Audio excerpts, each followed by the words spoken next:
Hey guys, what's going on? Welcome to another video. I hope you guys are doing well today. Now, we're going to be looking at a tier list for Cataclysm. Now, I'm not necessarily a fan of tier lists all the time, but that's mainly because I don't think people use them in the right way. I don't think they define what the tier list is trying to achieve. So let's talk about it. I'm doing this tier list based on a couple of different things. Raid performance, so how likely are you to bring the class? How well will they perform in the average raid? And what they bring to a raid as well. So let's get into it. The first class we're going to talk about is Enhancement Chamois. Now, Enhancement Chamois is a class that I'm pretty like enjoyable of. I like it. It is one of class that I will be playing in Cataclysm when it comes out. I play a lot of Chamois. It's just my class. Now, Enhancement Chamois is, in terms of single target, it's kind of high mid. Okay, so it's definitely not going to be top. It's definitely not going to be bottom. It's going to be somewhere kind of higher echelon of the middle.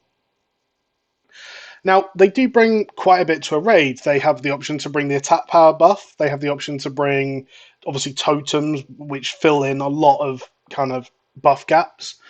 They have a decent amount of burst and a lot of sustained AoE cleave. Now, if there's a fight where that's necessary, then they're going to be very good for it. In the first tier of raiding, that almost never exists. In the second tier of raiding, that almost never exists. So it's not something that's going to be particularly good in raids. So I'm going to put it as playable, which is weird because it's the one spec that I thought I would probably judge unfairly, but I think that's actually very appropriate. Is playable. Like I said, it's going to be okay. It's not going to be bad at all, and bringing one to your raid is not a bad thing. But I also don't think they're going to be the class that you run out and immediately go and find three of to fill your raid up. Now, Feral Druids. Now, Feral Druids a hard one to judge, and that's why I wanted to get it in there early. Because Feral Druid offers two different things. It offers, as pure DPS, a very competitive DPS. Now, Feral Druid does good amounts of damage, and if played well and working with rip snapshots and things like that, can do extremely competitive DPS. We have a DPS on the private server who does extremely well playing pure Feral.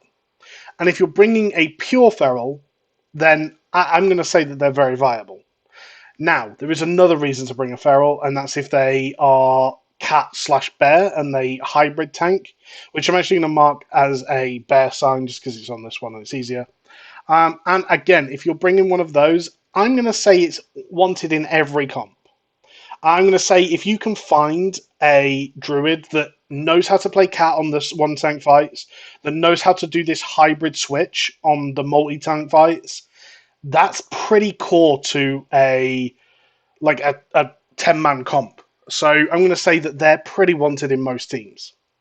Now, next we're going to talk about Assassination. I understand some of these are the icons for retail. It's just because that's what the tier maker is. Now, Assassination is very, very good at one target fights. Just sitting on a target and absolutely pummeling into it. They will do very, very good DPS. They get online very early into the expansion, and they're likely to be relevant throughout the whole expansion. Now, I'm going to put them as very viable. I don't think you're immediately going to want one in every comp, but I also think that they are very good at they're very bringable to a raid, shall I say. They don't bring much in the way of buffs, but they do bring damage. Now, combat is the same. However, combat has a little bit more of a niche.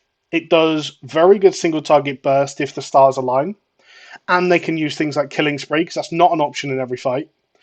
As well as two target cleave, they do exceptionally well. So I'm going to also put them into very viable. Now, we then have Subtlety, which Subtlety actually will a very good, if I'm talking like 100 passing rogues, you have an Assassination, you have a Combat, and you have a Subtlety rogue. Subtlety might not beat them in the first phase of raiding, but come Firelands and onwards, I think Subtlety is really going to be very competitive. In original Kata, it was very, very, very good, but it required you to manage multiple debuffs and play them well. So it's difficult to play. It doesn't bring much extra on top of what a normal rogue brings: wound poison, mind numbing, crippling, that sort of thing. But yeah, so I mean, I'm going to put it as playable, mainly because I don't think we're going to see very many, and I don't think you're going to trust many pugs to play this well. That sounds a bit harsh, but I think it's fair. Then Unholy DK. Now, Unholy DK brings a couple of buffs. Brings Horn of Winter, which can be brought by a couple of other classes as well, but it does bring it. It also brings a decent amount of like sustained cleave AoE once it gets its dots rolling, Pestilence out, Death and Decay down. It can do quite a good amount of sustained AoE. And its single target is bonkers. It does a lot of single target DPS, and from what I understand, it maintains that way throughout most of the expansion. So I'm going to put that again into very viable. Frost DK. Now, Frost DK, again, I was actually going to put this in playable. I did a little mock up of this beforehand. I've already changed one thing on it, so it's not that strict. But I was going to put Frost DK as playable, and my reason for that is because I just hadn't seen them pump, and I thought they brought less than an Unholy DK, but they don't. So Frost DK, I've seen be able to put out similar to or equal to numbers of Unholy. I don't think there's going to be that much in it, and I do think with the right weapons and well optimized and things like that, Frost DK will be perfectly viable in terms of DPS for a good chunk of the expansion. They also have very, very good burst AoE, just being able to pump Howling Blast into targets. They have some of the best, if not one of the best abilities to kite, and that is very useful on some fights in this expansion. Being able to just take some ads and go, no, I've got them, chill lanes, I'll deal with it. Is very, very good. On certain fights, even having, I think it's Hunger and Cold, which is the AoE stun, is amazing.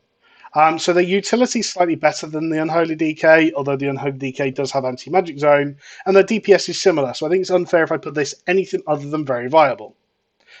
Now, Ret Paladin. You'll have seen my video by now, I'm sure, where I talk about the worst specs in Cataclysm, and I mentioned Ret Paladin. Now, if you haven't seen it, you should definitely go and watch it, but Ret Paladin is good. Don't get me wrong. It has some of the best raid utility. It does incredible single target numbers. It has a lot of personal defensives to survive. You're going to want a Ret Pally in your team. My issues with Ret Pally is how it plays. If you find someone that can play a Ret Pally very well, they're going to be pumpers. And for that reason, I'm going to put it into Wanted in every comp. That's because they bring the 3% damage buff that only 2 specs bring. That and an Arcane Mage, and almost no mages come first tier of raiding are going to be playing Arcane. So Ret Pallies, very, very good here. We then have Arms and Fury Warrior left. So we're going to go through Arms first. Arms brings very, very quick damage into the expansion. It brings Battle Shout, Rally Cry being in a very, very good AoE raid cooldown. It brings good single target DPS. It brings fantastic burst AoE single target as well as 2 target cleave.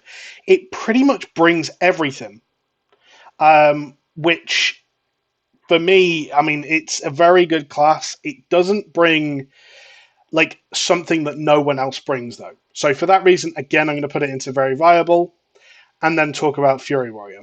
Fury Warrior, it builds up into the expansion, so please, if you are a Fury Warrior player, I know Urta will probably watch this and cry about how Fury is actually Biss and I'm wrong, but Fury Warrior is very, very good later into the expansion. Once you get into Dragon Soul, you get some gear, it will really compete with Arms, but until that point, Arms is just significantly better, and Fury is probably the worst melee class of the tier.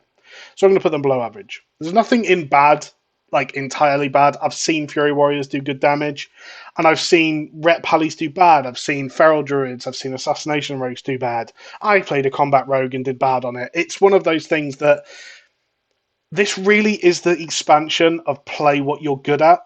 And if you're a good Fury Warrior but a bad Arms Warrior, you'll probably do more as Fury, and that's just the way of it. But overall, this is kind of my list. Again, it really resonates into that bring the player, not the class. You do want, I mean, if you can find that dream Druid player and a Ret Paladin, you're laughing. But everything else, I think if you just find what people are good at, you'll succeed well. So, going to leave this here. Thanks for watching, guys. Catch you later. Goodbye.